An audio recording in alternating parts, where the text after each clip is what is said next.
In the world of modern product design and digital commerce, the ultimate mandate is simple: eliminate all friction.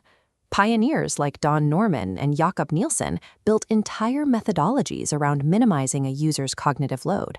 The goal is to make every system transparent, intuitive, and perfectly clear, so the user never has to guess what to do next. These principles directly drive commercial success. Tech companies use them to optimize conversion funnels, ensuring that the path from discovering a product to actually paying for it is completely effortless. Because of this, conventional commerce categorizes user friction strictly as a failure mode. If your customer gets confused or frustrated, your design has failed. But the Yeezy apparel line, specifically seasons 1 through 10, aggressively rejected those established rules. The product line was riddled with UX violations. Sizing was entirely non-standard, styling cues contradicted each other.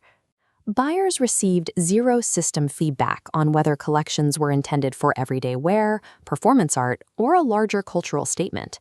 The physical garments themselves rejected the basic human preference for completeness and good form. Sweaters looked half-finished, asymmetrical, and deliberately torn. According to standard user experience metrics, forcing this level of cognitive load onto a consumer should result in catastrophic commercial failure. Here is the contradiction. A projected flat line for high-friction products is broken by Yeezy's sharp vertical climb. It scaled massively, hitting a peak of 1.5 billion euros annually, with secondary market markups averaging 200 to 600%. A product line engineered to maximize buyer confusion somehow generated 1.5 billion euros in annual revenue, 7% of Adidas's entire global earnings. Hicks' law dictates that reducing a user's choices speeds up their decision-making process. It is a foundational concept in e-commerce. Yeezy deliberately induced decision paralysis.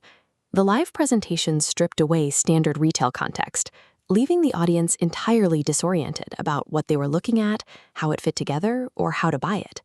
Instead of making the garment's functions highly discoverable, another key UX principle, the brand hid wearability behind strange proportions and experimental construction. When design removes clarity, it creates a vacuum of meaning.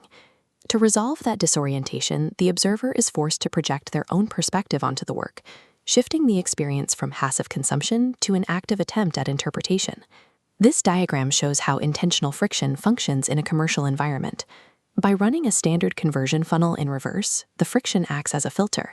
It creates an exclusivity moat, ensuring that only the most culturally dedicated buyers even figure out how to navigate the purchase process. Traditional supply chains aim for infinite availability to meet consumer demand. Here, the collections dropped on erratic schedules in severely limited quantities.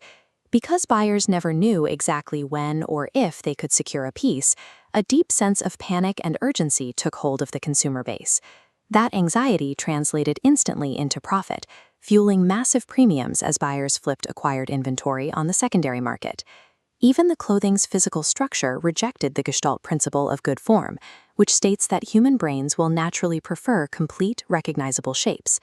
The live presentations leaned into this, violating the peak end rule. Instead of leaving the audience satisfied, the shows were staged with militaristic rigidity, ending on notes of ambiguity that left attendees deeply uncomfortable. By challenging mainstream aesthetic norms, the brand forged a highly loyal in-group.